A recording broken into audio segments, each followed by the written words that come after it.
I love my HBCU.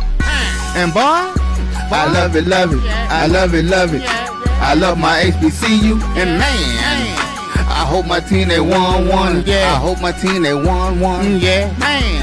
I hope my team they won one. I hope my team they won one. Yeah. I tune into the HBCU Sports Lab to see if my team won or lost. If they lost, I'm quiet as a mouse. But if they won, keep tab. I'ma do the dab, yeah.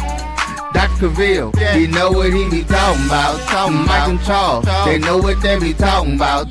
They compress the analytic data with this hip hop. If you know them like I know them, they gon' tell you if your team, if they want to lose, and who the ball. So listen to Professor, yes sir, and pay attention, cause he gon' teach a lesson. Welcome to episode 641 of Dr. Cavil's Inside the HBCU Sports Lab. This is the Indy Report, and I have today the two brothers from the HU Powership. I have Jeffrey Johnson and I have Tariq Wilson. Gentlemen, Jeffrey, how you doing, sir? Oh, well, let me just go ahead and welcome the two new additions to my family. God bless you, sir. Congratulations, but God bless. God, better you than me. How about you that? Look like you got two new ones. You sure do. Behind you definitely does. Man. So Zuri Carter Primus Johnson and Chimamanda May Primus Johnson. Those two. Right. Yeah. So I've been out of the loop, man. So I'm only going to be here just kind of start it off, you know. So. But, all right. We know, look, you're a busy guy. Like, you're the second one of the crew with twins. And I do not envy neither one of you gentlemen one bit. No, sir. Mr. Wilson, how you doing, sir? Oh, man. I'm doing well. You know, it's in the throes of the AAU season is kicking off. So, you know, I'm coaching 14U. So that's my life right now outside of work and sleep. So. Oh, wow, man. That is God's work right there, my man. It is. Man. You got to love it, though. How you doing, man? I'm doing good, man. You know, I competed this week for the first time in a while in my tournaments, and I did pretty well on Monday. I went and watched my tape during my lunch break today. You know, I had my kind of guy. I hate watching myself play fighting games because then I start seeing all the mistakes, and it's just so... Yeah. But I have to do it. I got to figure out what happened. I got on stream a couple times last night on Monday night, so it was a pretty good tournament. Placed fourth, almost made top 3. But you know, and can't complain. So it's about that time. I'm going to a major in May, so I gotta get it rocking. So it's looking good so far. All right, sweet, so let me roll through the intro. Welcome to episode 641 of Inside the HBCU Sports Lab radio show and podcast, the show that's covering the sporting HBCU diaspora, all things HBCU sports for institutions large and small, from the NAIA to the NCAA. We share insights and information on the HBCU sports culture and HBCU athletic aesthetics to facilitate the story of HBCU's athletic programs and the business of HBCU sports. I am your host, David Rhodes, along with my co-host, Jeffrey Johnson and Tariq Wilson. We are filming from our home studios and sending the signal live to our KCOH 1230 AM studios with the Texas Radio Hall of Famer Ralph Cooper in the beautiful home of Texas Southern University from Houston, Texas. Gentlemen, normally around this time, we'll ask about some of the news you heard today, but I really want your perspective on some things and since we're only going to probably have Jeff on for one segment, I want to kind of get right into it. Mm-hmm. For those who have not been aware, St. Francis has decided to go from Division I to Division III. And they made it primarily an academic decision. And so my question to the panel tonight will be, do you think HBCUs are going to look at this with pause? How do you think that could potentially affect the decision when it comes to opting in or opting out? Because I just recently read that is not going to the opt-in period has now been extended to June. Mm-hmm. So I'm curious to know what is your perspective on that decision and whether or not how that could impact HBCUs potentially on some of the tough decisions that they might have to make down the pipe within the next couple months. Mm-hmm. You can go first on that, Reed.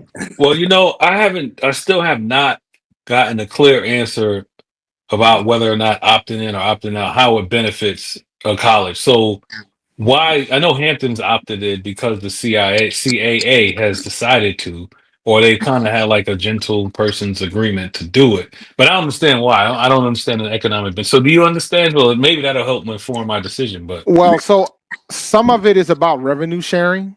And we know, like right now, when you talk about a conference like the CEA, who has some pretty good institutions in it, from that standpoint, that does have money, but not on like P4 money. I don't think the revenue sharing is going to be that large if we even get to that point. But I also think it's also about having the roster limits. The roster limits changes things a little bit, and things of that sort. But it ultimately gives you an opportunity to pay the players directly, so to speak. And it's supposed to absolve you from like different types of lawsuits, but I don't know how accurate that is from that standpoint. But I think part of the reason why I think St. Francis made that decision was partly due to, you got to decide if you want to compete with the big boys. Yeah. So, because I think that, and this is just my perspective on it, I think that's going to be the catalyst of it all. Otherwise, you're just going to always have a bad rotation of players, so to speak, since we're in baseball season. You got a bad rotation of players that's going to come and go constantly. You're not going to have no level of stability.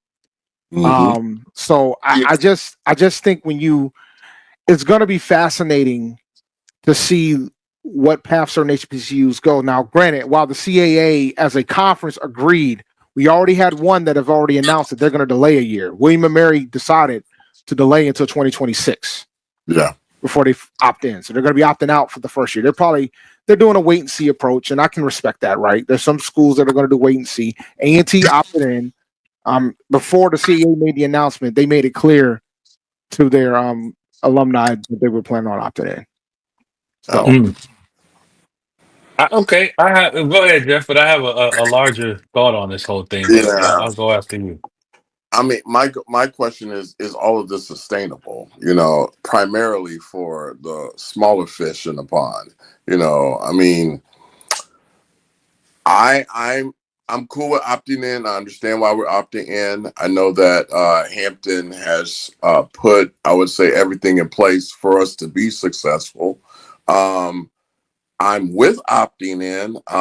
There is a concern because could the costs, override, what the production is, So, there is, it's like for the little guys, what is the merit or what do we get, as compared to as we know what the big guys get, we're seeing it in the tournament now. So it's like, what's in it for us, You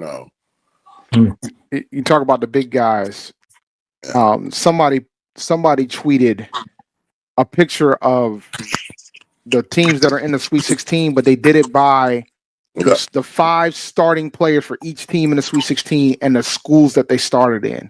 And let's just say 3 out of the 16 teams had 4 out of the 5 people that started at the same school they're currently at. Yep. Everybody else is scattered all over the place. Yeah. I believe it was Purdue. I think Purdue, Michigan State, and Duke were the only 3 that had at least 4 starters out of their 5 starting at that same institution. Yeah. Wow. So it's fascinating to watch it, and I've always said it's going to ultimately come down to what's best for the institution, and the decision is going to have to be made at leadership of whether or not they really want to get into this game. And I think it also ultimately boils down to they need to understand what the game is. True. I think that's going to probably be the biggest challenges when we talk about our institutions from this standpoint. Because I was reading reports about what happened with St. Francis, and I guess alumni did not want to go to D3, but the administrator said, "We're still going up. We don't care." In essence. Like they were offering to help and do NIL and collectives and all that, and they were like, "Nah, we good. We're gonna head back to where these scholarships don't exist." Yeah, no, I totally agree with that. My only concern is I think athletics always brings alumni together, primarily at HBCUs, I just don't see, folks at maybe like a Grambling or another big program, coming together on homecoming to watch Mount Vesuvius. I don't know. I'm just making up a D3 name. That's not going to work. We want. I mean, a lot of times we have a habit of some schools do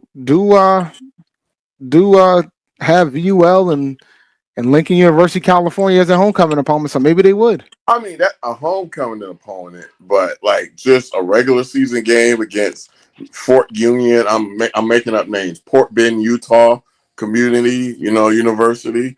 That's not going to work. I mean, or seeing the big gargantuan D1 players now look like junior high school kids. So that's not going to work either. So. I mean, that's just more on the comical side, but I think for the larger institutions, I would rather, them stay where they are if it's economically feasible. But for the ones like the St. Augustines, who, they need to, so they got to make. They got bigger decisions. They got a bigger decision they got to make at that institution right now, unfortunately. So no, I just think just on a whole level, I would just say that. If I would rather opt in, kind of see where it goes. And you know what? Hey, we might have a situation where we might get lucky and strike fire and get a couple of, kids that, just transfer into, Hampton and A&T and give us a 1 year good run, which we could cash in on that. That's what I think everybody's kind of banking on. Just give us four guys in there that I don't care if they, just come stay with us for 1 full year. No, not even a year, a semester. Well, basketball is 2 semesters, but stay with us for 2 semesters. Play, you can play, do whatever you do, then you can go. But we got what we got, and you guys got what you got. It's a even exchange. Yeah, so shout out to Eye of the Watcher. Yeah, man, Morgan State is definitely opting in. And I'm also, and we've had this discussion before, and then after this, we'll probably need to go to break. I'm also fascinated regarding conferences where you're going to have teams that opt in and teams that are going to opt out. Like, I don't know how that's going to work. At some point, the conference is going to have to make a decision on what the rules are going to be for everybody. I don't know if that's even plausible. Like, I think that's why I kind of appreciated the uniformity of the CAA, even with William and Mary deciding to hold off a year. I appreciate the uniformity of it all. So at least, everybody's kind of being even on the playing field from that standpoint. Yeah. I think that my dream, I think we talked about this many, many years ago, Jeff. Like I wouldn't mind if all HBCUs kind of like did their own thing, like drop down to something that is economically feasible. And it could be D2, it could be D3, and we kind of like do something that makes sense for us. Because many of us, it's hard to win, it's hard to finance these things, all the hoops that we have to go through. So if we all did something collectively, I would be perfectly fine with that. But here's the thing, here's why. Because there are still some schools that are adding football and are adding more Olympic sports, and y'all know why. To attract dudes to the school. Yeah. True. No, because especially at our schools, with the ratios of where they are, they need that football team brings 100 guys to the campus. True. Yep. True. So some schools have, that's the reason. It ain't even about the, so it's complicated. But I would like to see us all do something collectively that makes sense, and where we can be competitive. And if it's dropping down, I'd be fine with it. I would. Oh, yeah. I'd be fine with it. I definitely feel that I would love to see more. If we do it, I would love to see all of us drop down, but we're not getting those players. So my thing is, would the interest in the sports be similar? Because the best and folks can disagree all they want. The best conference out of the HBCU conferences is in Division II, and that's the CIAA. Oh yeah. Are we talking basketball? So when you well, period. Like basketball, they're king, and it's not even a debate. Like they get revenue at the Division I level from that aspect. Yeah, but true. Like as a conference, when you talk about a history of a conference, the strongest one in the bunch is the CIAA. Yeah. And that's no shade to any other. It's no shade to the SWAC, the MEAC, or the SIAC. It's just what? I think the SIAC in football does a very pretty comparable job to the CIAA. But no, CIAA is definitely king in basketball. So. Mm-hmm. So, it's just going to be interesting, man. Like you should be. I just want to let you guys know before we go to break. You guys should be thrilled that you're not on Twitter. Oh yeah, let's go. What happened? I don't know why people subjecting themselves to that, man. I just what happened on Twitter now? What do you say? There's been so much speculation about what's been going on regarding teams in the MEAC, and that's all it is right now is speculation. So no, please. What's the most speculative statements going on out there? I am so tired of this. Please, let's go to break and come back. Yeah, I'd love to hear. I'm staying for this one. Yeah. All right, we'll come to break. I know you got to deal with two chillins. So we'll go to break. Hold on. Let me go ahead and say this. My children are in the NICU, so because they're about 2-3 weeks early, so they got to gain a little weight. But, okay. Yeah, so they're fine. So all right, so we're gonna take a break. When we come back, I'll talk some of the gossip. But even though I think I'm not gonna believe anything till people actually does action. But we'll go into a little bit. We'll be back after this break. Episode 641 inside HBCU Sports Lab.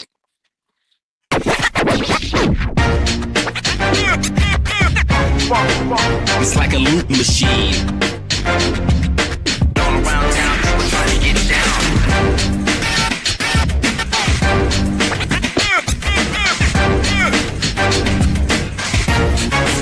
It's like a loot machine.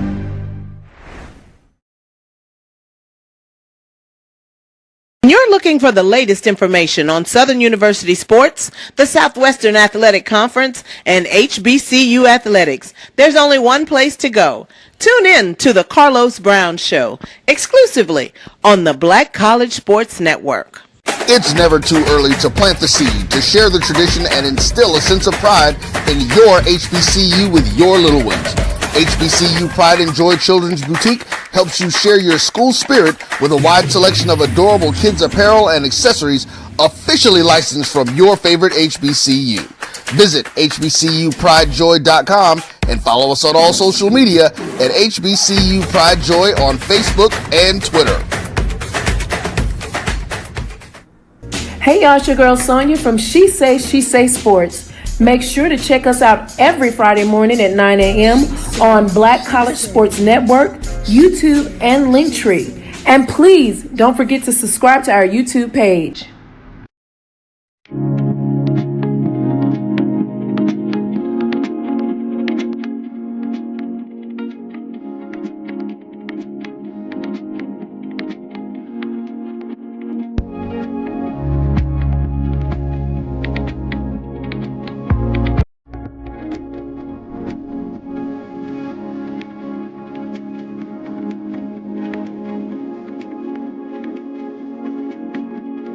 Press the analytic data with your hip hop. If you know them like I know them, they gon' tell you if your team, if they wanna lose, and who the ball.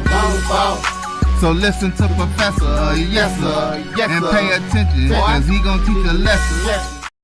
Welcome back to episode 641 of Dr. Phil's Inside HBCU Sports Lab. This is the Indy Report. So yeah, man, like I said prior to the break, man, y'all should be thrilled that y'all ain't on Twitter no more. It's been kind of wacky. With regards to what's going on with the MEAC. There's thoughts that there's let me be clear when I say this. This is all rumors and innuendo. This is speculation. I don't have any accuracy to whether or not this is true or not, but I guess there's just been supposing there's discussions about some teams considering leaving the conference right now. And for me, I'm like, well, it's kind of good that a lot of the folks who run the conference, who our presidents of the particular institutions, don't really hop on social media like that, because it's been kind of crazy for the past couple of days regarding all this. Like who it is. I haven't been on MEAC Fan Zone in a little bit, so go ahead, do tell. Yeah. Screw down the road, South Carolina State. Where they going? Go. Where they going? y'all act like y'all run off Big the South? plantation, and then it's like that was one that was one thought. SoCon was one thought, and I'm thinking to myself, guys, I don't y'all like. are not gonna like it there. I mean, I don't know what they're gonna like. I'm hoping that the MEAC flourishes. Like I'm rooting for them to flourish. Like bro, I understand how some folks feel about some of the leadership there, but I'm hoping that they flourish. But at the same time, like it's you gotta I've always said this when it came to like decision making and things of that sort. When Hampton and A&T made the decision to leave, have they ever had the discussion point about why? Or FAMU Bethune as well. I mean, they left as well. But they left. that, Yeah, go ahead. So it's just I always have that discussion point, and I don't know if it's due to the current climate and everything that's been going on with NIL, and now they got to make some tough decisions when it comes to cost. I have no idea. Like I said, it's straight. It's speculating, but I just think that whenever something comes on the internet and then something hits social media, it grows like wildfire, and it's always understandable. And understandable why some people decide to stay away from it. You know what, man? I want the. You know what? Go ahead, go. Just go. Go to Southern Conference. Go to the Big South or Ohio Valley. Go and then watch. You're gonna miss the MEAC within one game. So, What would those schools have to gain? Like, if you're South Carolina nothing. State, why do you want to go play Furman and the Citadel every year? Why do you want to march into those gyms? I mean, the Why? only reason that I would think, and I'm obviously just thinking, obviously it's just my opinion, it would be a cost cutting measure, right? Like it probably for them, it probably would make from a cost cutting standpoint. But then I would argue, well, no, because even in the Big South, it wouldn't really help because you got the Big South OVC ordeal until 2030, so that ain't really a option. Yeah, So, but but it's just like if they're worried about the conference breaking apart. I don't know if that would make sense. Like I saw some people are saying go to the SWAC, but if you're trying to cut costs, is that really cutting costs? no, it's not. It's not. So I don't. But if that's one of the reasons why you do it, right? Is this a travel expenditure that they're talking about? No, it's more. I think it boils down to there's some folks that aren't fans of the leadership in the conference, but I think folks got to remember that it boils down to the chancellors. The chancellors and the presidents make the decisions. They're the ones. The commissioner works for the chancellors and the presidents, so it's kind of ultimately the chancellors and the presidents that make the calls when it comes to what they want out of the conference. So that's kind of more on the leadership. What do they want her to do that she's not doing? I mean, I think they probably feel like that there's no vision and things of that. Like I know, I mean, I got some of the reasons why A&T made a decision to leave. So I mean, part of it was the lack of division. Part of the reason is that they want things to change a little bit. Like what do they want to change? Like, do they want what you want? More money, more sponsorship, better media deal, more sponsorships? Yeah, I mean, I'm pretty sure that's probably part of it. Like, if you think about it, it's just a collective. First of all, a lot of these programs represent the MEAC as a collective. What have you done to boost the collective?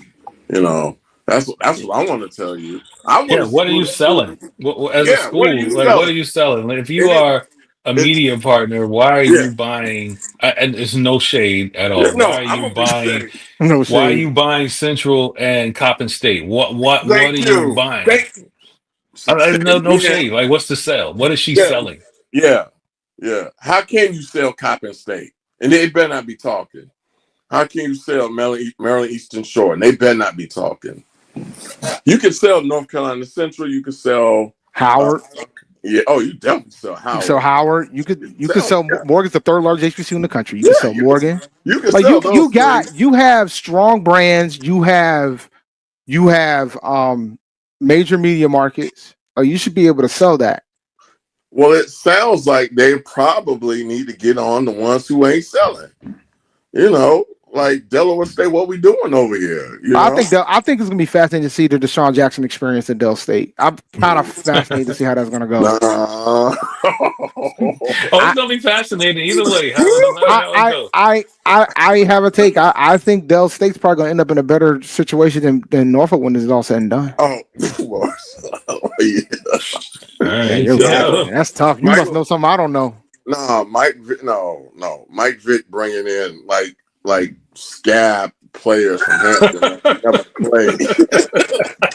That is going to He be. just filled out the roster. He done filled his roster out with players that ain't even make the roster at Hampton, man. Woo! Good luck to him. Why is the MEAC getting sued over the video game tournament? So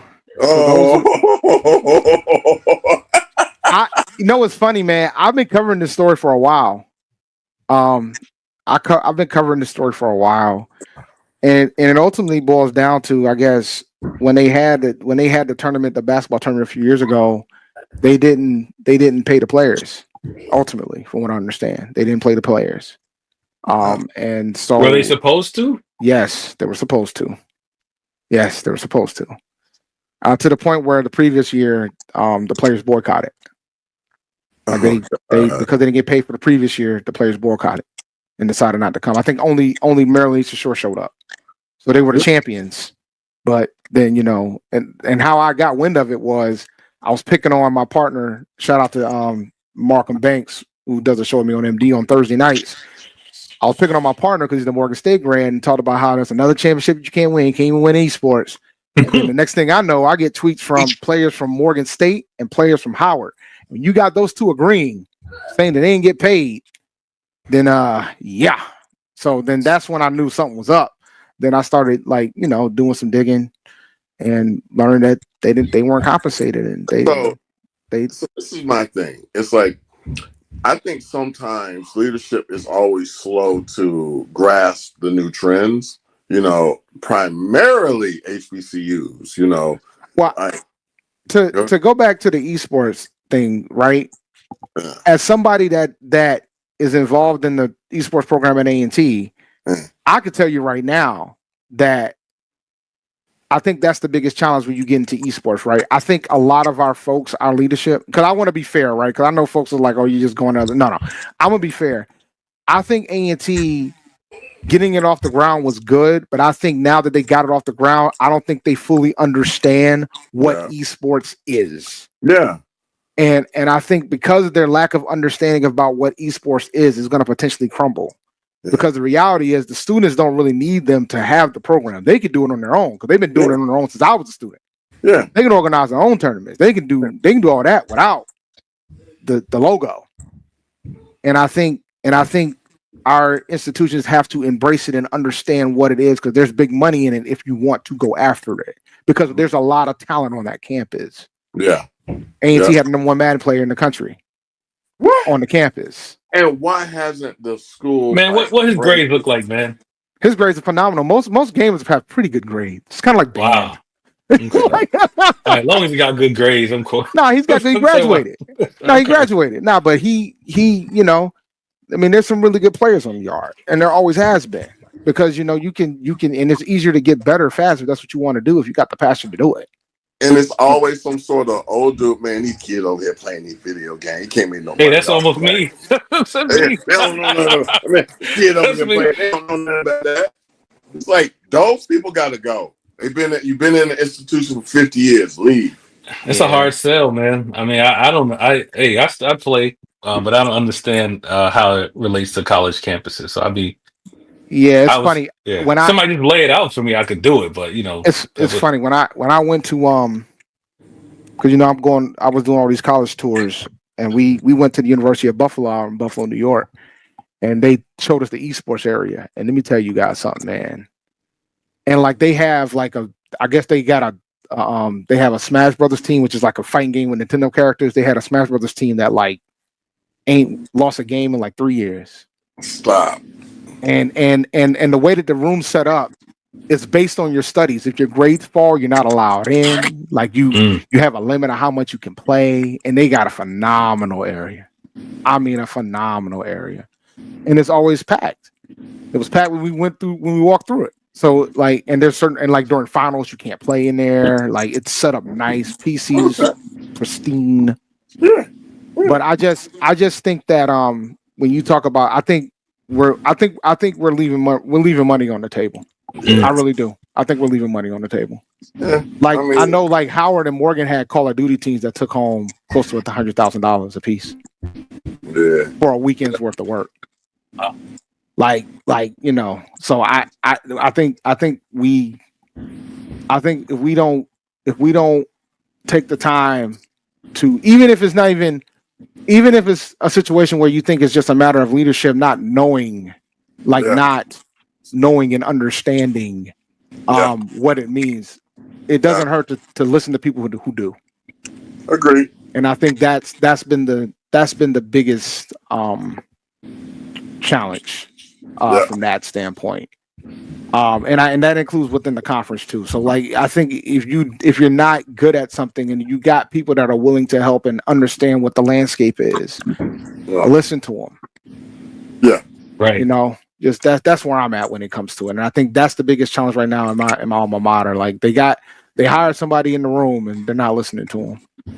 Yeah, that's a lot of HBCUs. A lot of them. So. You know, and I think at that point you're not just impacting the workers, you're also starting to impact the students. Absolutely. We had championship teams and they couldn't even play some of their seasons this year because the university got in their own way.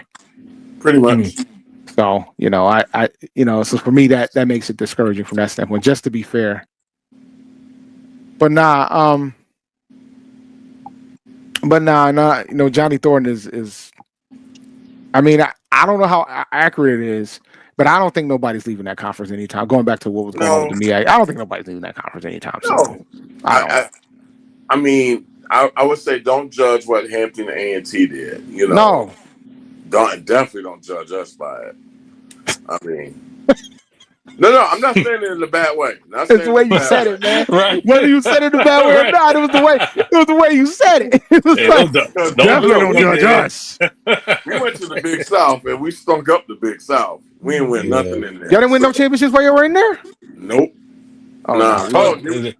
The toilet bowl. Y'all won track, didn't you? Y'all won track while y'all was in the Big South.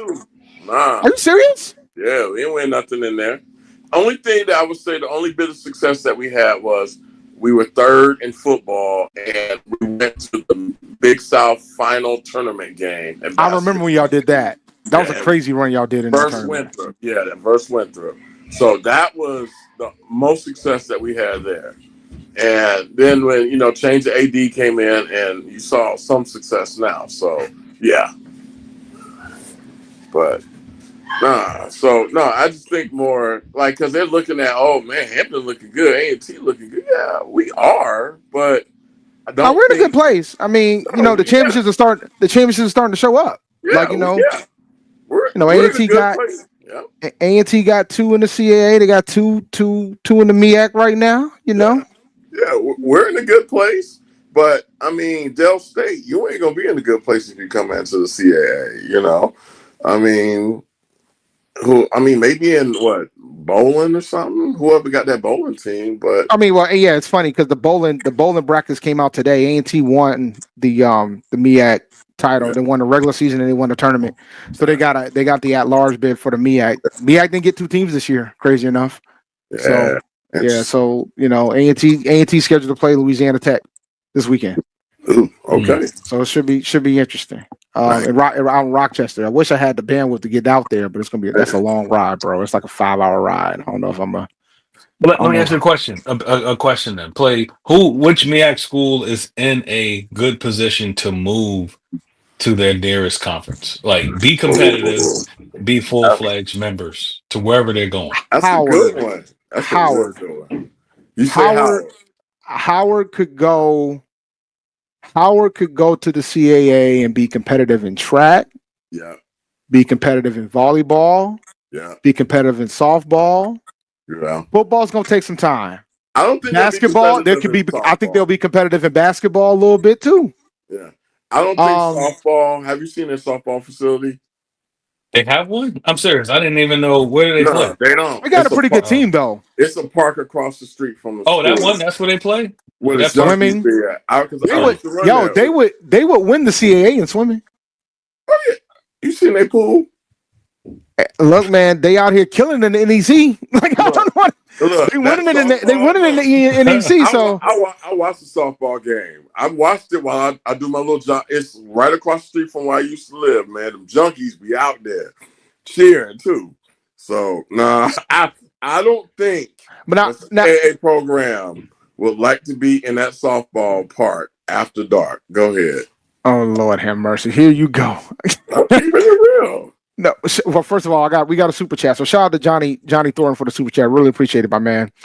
The school down the road would be competitive in football. Yeah.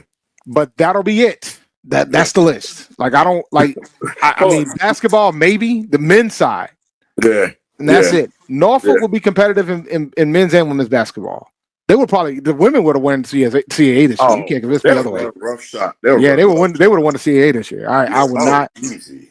South Carolina State. Their basketball program has turned it around a bit, but I don't know if I'm not ready to say they're ready to go. Man, women, they got to get a new coach for women's program. We would have to defend South Carolina State all the time. The tennis team would be dope though. Their tennis team is good. Oh, South Carolina State tennis. Oh yeah, their tennis team is rock solid. Let's look at facilities like in the MEAC in North Carolina and South Carolina. Like, A&T, pretty good, but look at Charleston Southern, Elon, Wilmington. I mean, these schools fund their stuff. College Charleston. They were paying their head coach, I think, millions of dollars, if I recall correctly. They were paying the basketball coach millions of dollars. So they're not almost they're not a pro stadium. Like South Carolina got some work to do, man. To South Carolina State. Yeah, I mean the visitor side need work, but that's in basketball and football. No, as football in basketball they play at a rec center, so it's. Right. I mean, they need some work. It's nice. It's just a rec center. And to piggyback on what Ida Watcher is saying, for the schools in North Carolina, the state schools, you have to get approved by the UNC system to change conferences now. Like it's not a matter of letting it go through the board. So if they wanted to leave the conference, it's got to get approval from the UNC system. Now you can question whether or not it was just rubber stamp it, but you never know with the UNC system. They're unpredictable. You don't know. I mean, it's a safe assumption, but you don't know. Yeah. So that's something where there's a level of politics that's going to have to be played. It's not a situation where the bot could just make the decision and go in the state of North Carolina. That's not the case. If A&T wants to leave conferences, they got to get approved by the board. If school down the road want to leave conferences, same thing. They got to get approved by the UNC system, not just their own bot board of trustees.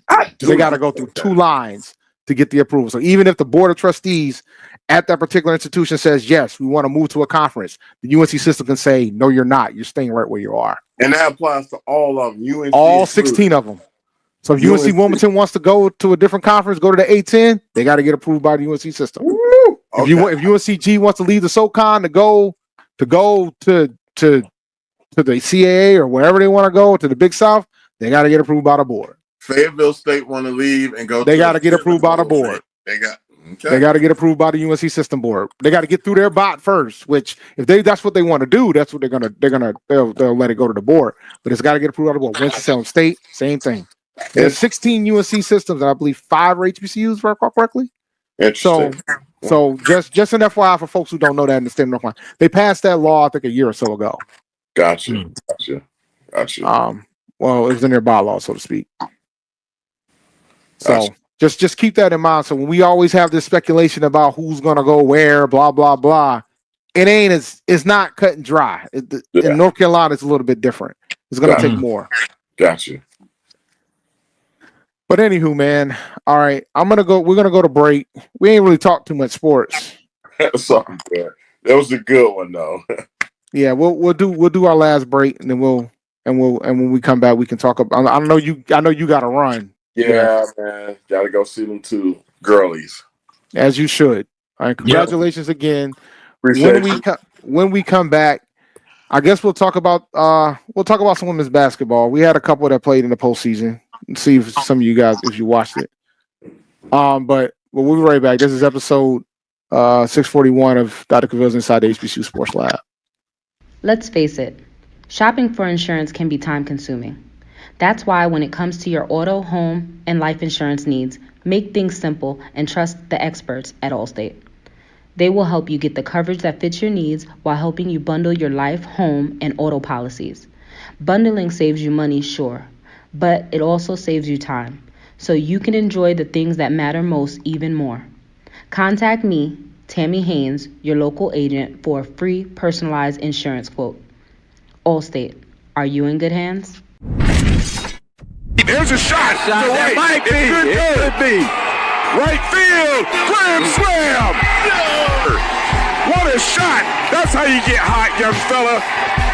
Thank you guys for what you do for HBCU athletics. This is a fantastic avenue for all of us. This is our ESPN, so we love what you guys do, and all you guys at BCSN. We really appreciate what it is that you guys do for us.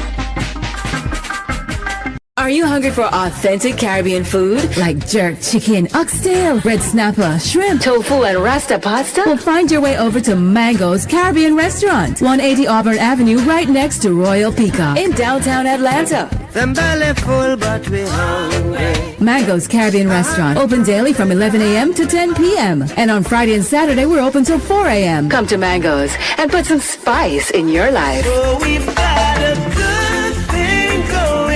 Mango's Caribbean Restaurant, 180 Auburn Avenue, right next to Royal Peacock in downtown Atlanta. For more info or directions, call 404-698-3992 or log on to mangoscaribbeanrestaurant.com. For instant coupons, text MANGOS to 313131. Tell your mama hungry, papa hungry, brother hungry. Mango's Caribbean Restaurant, authentic Caribbean cuisines.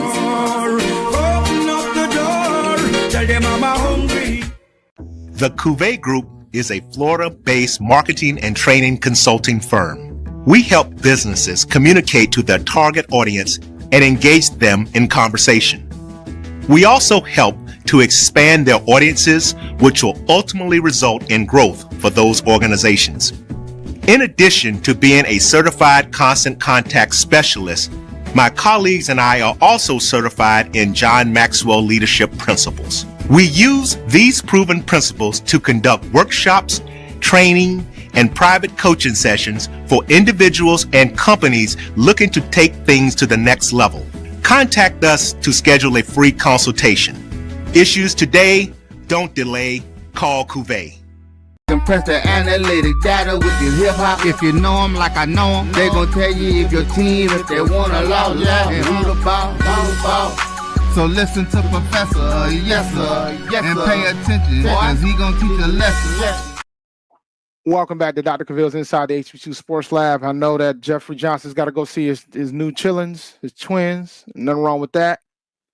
I'm here with Tariq Wilson. So I got a question for you, sir. Yes, sir. Have you watched any postseason play from the ladies? None from the HBCUs. None? Sorry, you know what?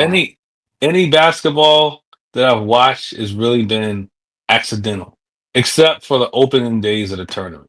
Okay. But like I said, I'm either in it. It's tournament time for me, so I'm like in the gyms all day. I was in tournament Saturday, Sunday. Yes, I'm sad to say. Yeah. So the question I have, so it looks like all of our lady HBCUs, they got opportunities to enter the WNIT, the WBIT, and it looks like everybody has officially gone home. Coppin State lost a close one last night to Cleveland State in overtime. Howard, on Monday, played College of Charleston. I watched some of that game. College of Charleston was, oh my goodness, man. They pretty much dominated for the most of the game. I'm pretty sure that game went wire to wire. They pretty much led the whole game from beginning to end. They ended up winning by 20. Nowadays we're getting more postseason opportunities, and now you have the Black College Invitational Championship out in Charlotte. So I'm hoping, and I've talked to Josh Wilson senior about this. I'm hoping that they're going to have the Division I programs doing it next season. But overall, what are your thoughts with regards to HBCUs in the tournament, all the postseason tournament opportunities? Do you think we're at the point where it's going to be a situation where we're not going to get as many opportunities in a lot of these other postseason bids? Like, I know it went up for the ladies this year, because this year we had 4 that went into the WNIT. Yeah, I mean, it seems like, especially looking at Norfolk State ladies team, I mean, we can be good. That's one thing now with this portal and the glut of high school players. Like you can get talent. So our players will have some talented teams every year. It's just when we get there, we gotta win. That's the hard part. But I think that trend will continue because the big schools they can't get all at least initially. We can get some just follow Norfolk State's path. You can get some good players, but I just think we got to make it count. That's been the harder part for me. Yeah, so like a lot of folks learned about the WBIT this year because A&T got into the tournament this year. But basically, yes, you're correct, Edwin. They jumped the WNIT from a priority standpoint. So if you are a regular season champion and you don't make the NCAA tournament, you get an automatic bid into the WBIT. The reason why the SWAC was not there this year was because their tournament champion, and same goes for the MEAC, their regular season champion won the tournament. So they went to the NCAA tournament. Second place don't get a slot in the WBIT. Only the regular season champion does. So A&T went because they won the regular season. They didn't make the NCAA tournament, so they go there. Stony Brook was there last year for the CIAA because they got their auto bid. So it'll be, I don't know how the attendance was in WBIT. The other thing about the WBIT too is the first four out of the NCAA tournament are the 1 seeds. And the CAA has had to run into one of the first 4 teams. Like last year, Stony Brook ran into one of them, and they ended up winning their first game. And this year, A&T ran into Virginia Tech, and they had their opportunities to try to keep it interesting, but the game ended up getting out of hand by the end of the first half. I don't know what the attendance numbers were for the WBIT. I mean, Virginia Tech, they had a pretty decent fan base that was at that game when A&T played. When I watched it. Because I only watched it to see how the ladies would do. Because that was going to be Jordan Dorsey's last game. And shout out to her. She became the first Aggie to get 400 assists. And we got a special guest, man. He got away from his twins long enough. Mr. King, how you doing, sir? What's going on? I wouldn't go that far. Oh man. Hey, you okay back there, man? I see a crutch. That's old. I'm off the crutches now. I just got the brace on. All right. Yeah, he's gone through all the injuries and the surgeries, man. He's good to go now. Hopefully. Hey, I just been there. I'm hoping for you. Hopefully, it's not something I have to go through again. Yeah, look, man. Biggest fear is freaking tearing something where I got to be on a crutch for a long period of time. Yeah, you don't want to do it. I've been through the ACL twice. Oh no! And that was on the left knee, and then this last one was on my patella. Oh, what are you doing, man? You just walking around? What are you doing? So the first one it happened on the court, but at the time I wasn't completely sure because I could still play. So what ended up happening is I played on a torn ACL and meniscus for like 6 months before I really realized one night that I was like, something's really wrong with my knee. And so I went to the doctor, and he was like, your knee, it looks like a snow globe, brother. Your knee is all torn up. So they had to go in and do that repair.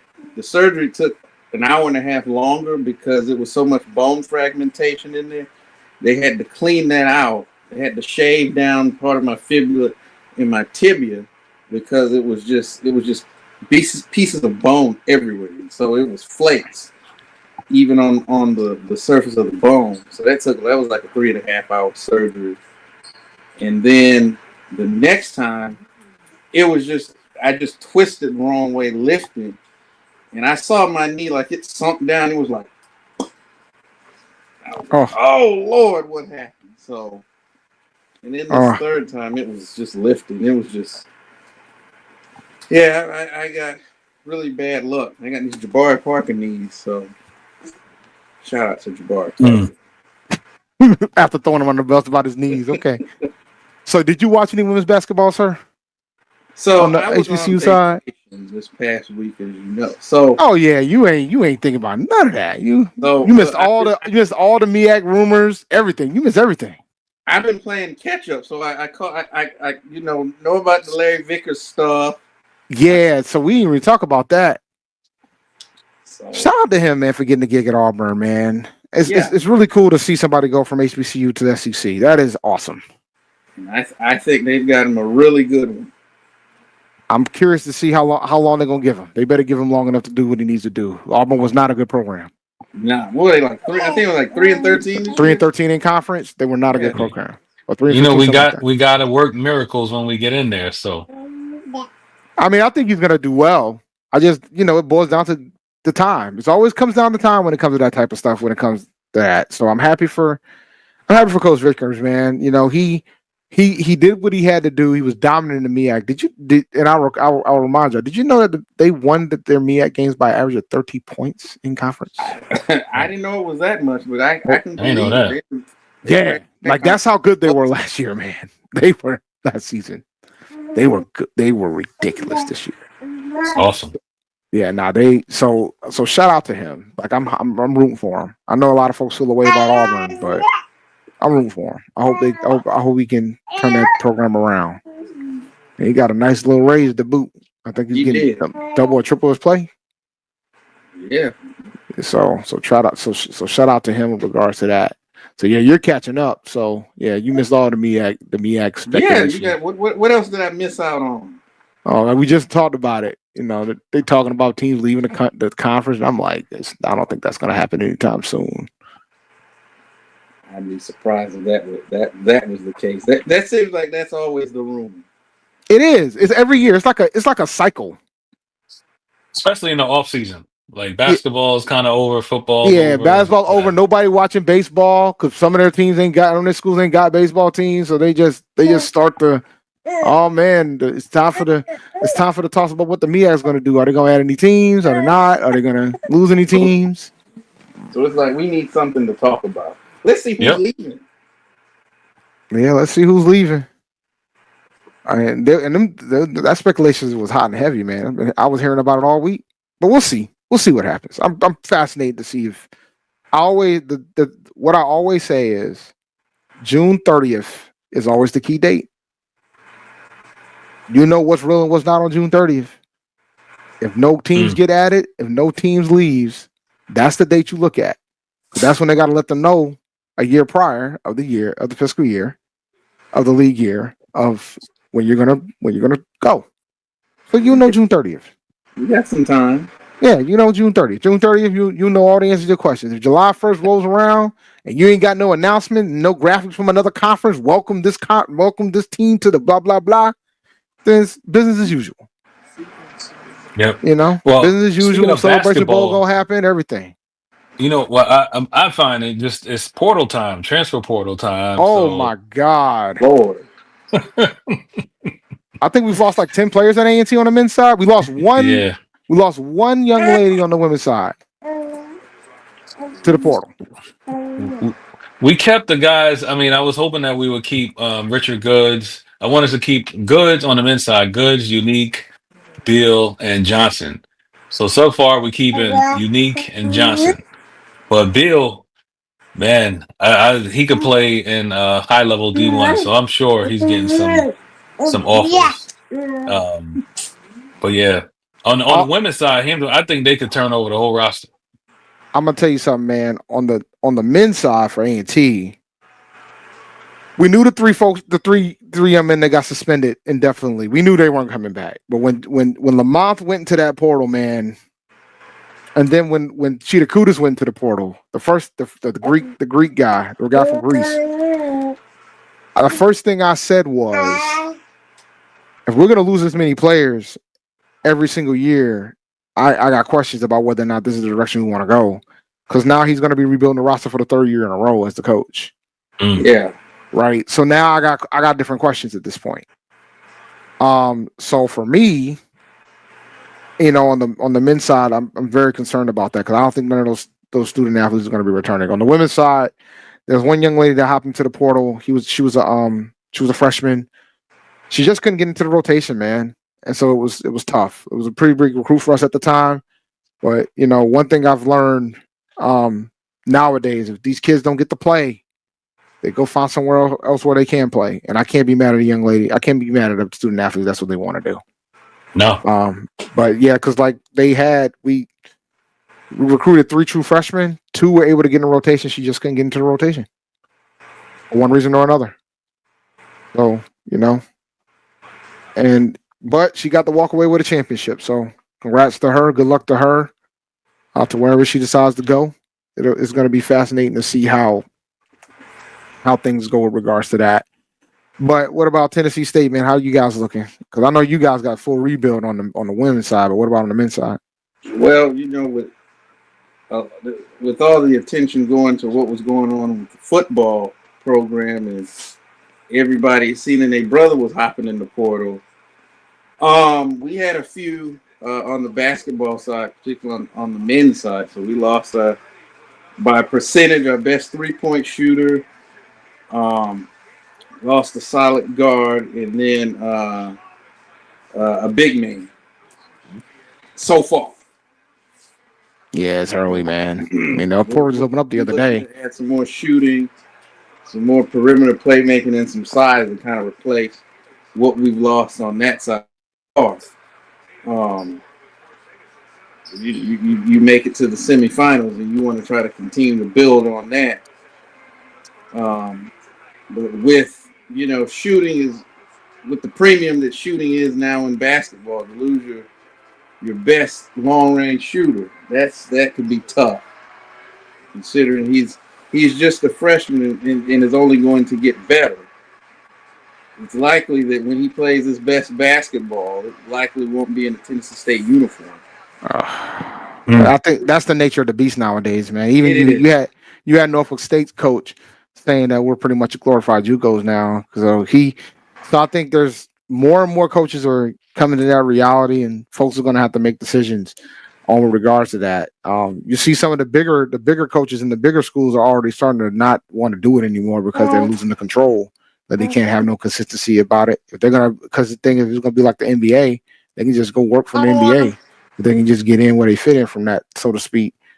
There's one way to fix that. Contracts. You could do that way. But even then, I don't know how successful that'll be too. I'm trying to let me get the outro because it's time to close out because ONG Shrek Zone is about to start. So we gotta roll.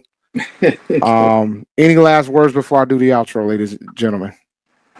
Just seeing y'all, brothers. Everybody take care of yourselves. Interesting times. Oh, you ain't kidding. Stay off of Twitter. Yeah, I ain't going on that Nazi channel, man. I'm done with that. Done with that. Anything else, Mr. King? As I end my videos off, my YouTube videos, check on your people and tell the ones that you love that you love. Absolutely. Beautiful. Completely agree there. Thank you for listening to Inside HBCU Sports Lab. Make sure you share our podcast with your friends and colleagues. I'm David Rhodes with Tariq Wilson and Brandon King. We hope you enjoyed it.